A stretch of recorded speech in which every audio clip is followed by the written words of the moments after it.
Hi everyone, welcome back for another video. If you're new here, my name's Caroline and I'm a mother of 3 children, married, living in London, and I'm on a mission to help women to take back control of their finances and live a more fulfilling life. It is a goal that I have for myself and I'm hoping that through this channel I can help you do the same. In today's video, I'm going to be talking about how to navigate the benefit system for women and men who have children and are single parents. In the UK, 90% of households are headed up by women. Single parents make up nearly a quarter of families with dependent children. And knowing that, I think is really important for single parents or lone parents to learn how to navigate the benefit system if this applies to you. Now, I'm not saying that all parents who are single parents are on benefits. However, we know that the cost of childcare makes it very, very hard for a lone parent to really afford to put their child into full-time childcare and manage all of those costs. And most people who claim or are in receipt of benefits are working. So this is not a video about making assumptions that if you are a single parent, you will automatically be on benefits. I would also say that I have nothing but admiration for lone parents. Anyone who is managing to look after children is my hero, because I know that as a mother of 3, it is an incredibly difficult, a fulfilling job, but still very exhausting. Now, in this current economic climate, we know that we've had runaway inflation over the last couple of years, and it has made everyone's living standards squeezed quite significantly, and no more so than people who are single parents. So to help you, you will need to get to grips with this rather complicated benefit system in the UK. So I'm going to run through the key benefits that are applicable to single parents. So universal credit is the first one, and it's the primary benefit system. It kind of rolls up all the old benefits that you might have received, and it basically gives you one monthly income from all of your benefits. So who is eligible for these? It is people who are single parents. It is for people who are on a low income or out of work. You have to be 18 or over, obviously under pension age, because pension payments would then kick in and other pension credits would apply for you then. And you have to have less than £16,000 in savings. So you should apply through the government website, where I'm going to put it here. Then you have child benefits. I've spoken about this before. Child benefit is a benefit that is given to parents who have less than 2 children. So 2 children is the max. If you have 3, then the 3rd child won't get it.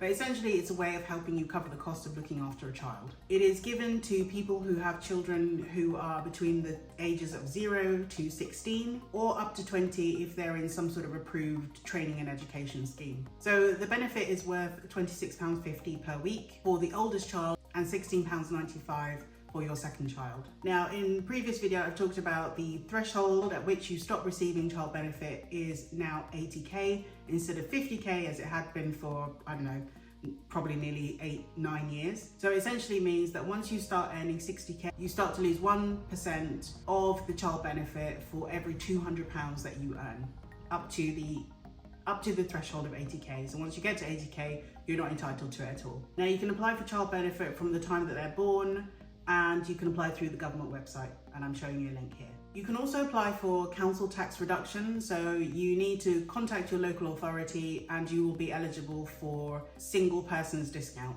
So even if you didn't have a child, you could still apply for this.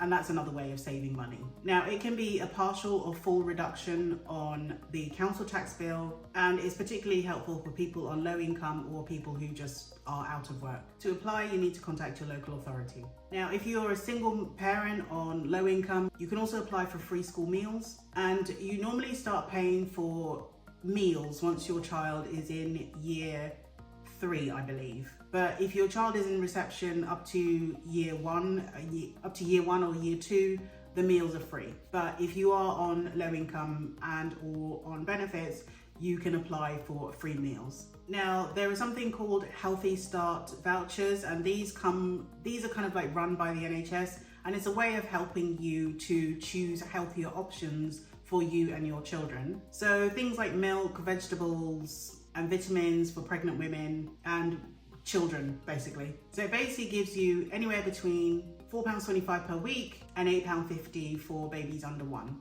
So you can buy even formula with it, I believe. If you get a prescription from the doctor, that is free for you if you are on low income or in receipt of benefits. So that's at least another worry off your mind. As I'm making this video, prescription charges are £9.90. To apply, you would normally just fill in something called an HC1 form, and you can get that through your pharmacy or any kind of like medical provider, like I don't know, your doctor or dentist or whatever. Now, as part of the childcare reforms, you are entitled to 15 to 30 free childcare hours.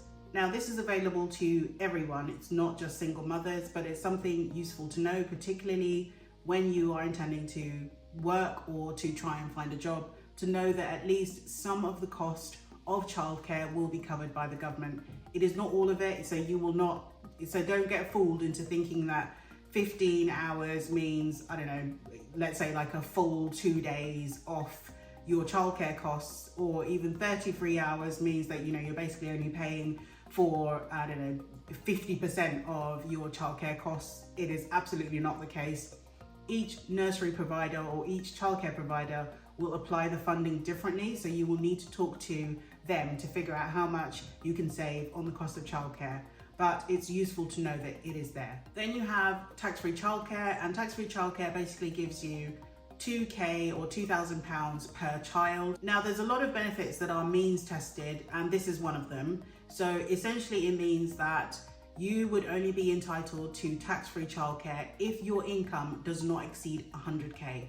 And it's the same with the 33 hours. Now, the other eligibility criteria for tax-free childcare is that it is for working parents. So obviously if you don't work, you would not be entitled to this. You have to be earning more than the minimum wage and working more than 16 hours per week to be eligible for this. So to apply, you go onto the government website and go to child-free tax care. Now, there is something called carer's allowance. If you are caring for a disabled child, then you may be entitled to carer's allowance. So to be eligible, you have to be looking after a disabled child for more than 35 hours per week. The person that you're caring for has to be in receipt of disability benefits. To apply, go to gov.uk and go to carer's allowance. If you have some type of disability, then you may be entitled to something called personal independent payment. It's a payment that helps you towards daily living and helping you with your mobility costs. So if you have an adult child, then you may be entitled to this benefit. So essentially you have to have some sort of health condition that impacts your mobility, and you would have been assessed as having some sort of mobility issues. And again, all these links go to gov.uk PIPIP. I know the child maintenance system is an absolute joke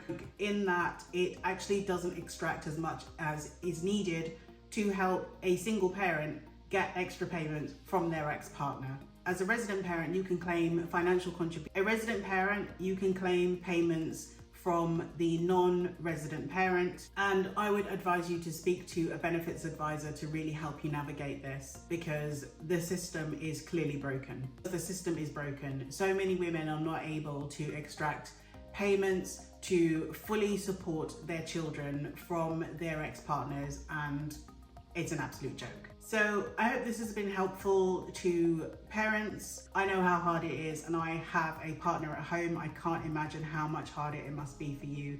Nothing but respect for the job that you're doing. And remember, as a single parent, you are doing absolutely amazing. You are literally doing the job of two people.